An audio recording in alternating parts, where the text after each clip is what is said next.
Growing up, I was always in dance. I did ballet for about 7 years, and then in high school, I was on the dance team.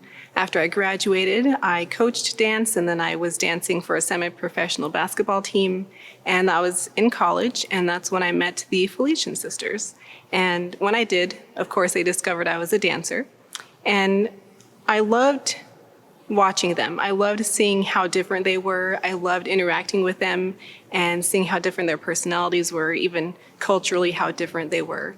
And it told me that in this community, community of Felician sisters, that I could be myself if I were to enter, that I could be have my own personality. And I thought, well, maybe this is something God is calling me to. I've been thinking about it ever since I was a kid, ever since I read about the saints and saw how many of them were sisters and nuns.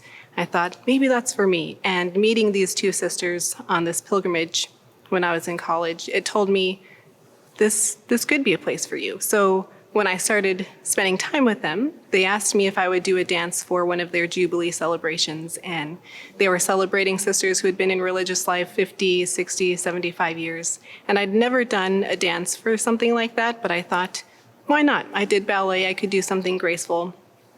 And at that moment, doing that dance for the Jubilee was a moment where I saw how I was living my life and how I wanted to live my life. So I saw that dance could be fun, could just be entertainment, but what I wanted was more meaning. I wanted everything I did to be meaningful, to be celebratory and call people to prayer.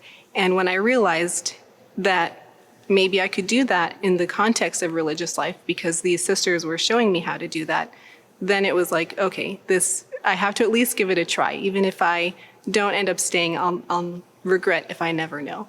And so when I decided to enter, I thought, well, I'll have to give up dance. Sisters don't dance. And so I like to compare my story to the story of Abraham, who was willing to give back Isaac as much as he loved him.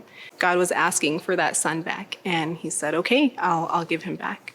But then he got to keep Isaac, and not only did he keep his son, but he was multiplied. His gifts were multiplied, and that's how I feel with dance. I was willing to give dance back, and then I kind of got to keep it. And I got to teach dance. I got to go to other countries and teach dance. And I saw how it transformed not only my life, but the lives of those around me and the lives of those who participated. And I thought, this is exactly what I wanted, and I kept following that call.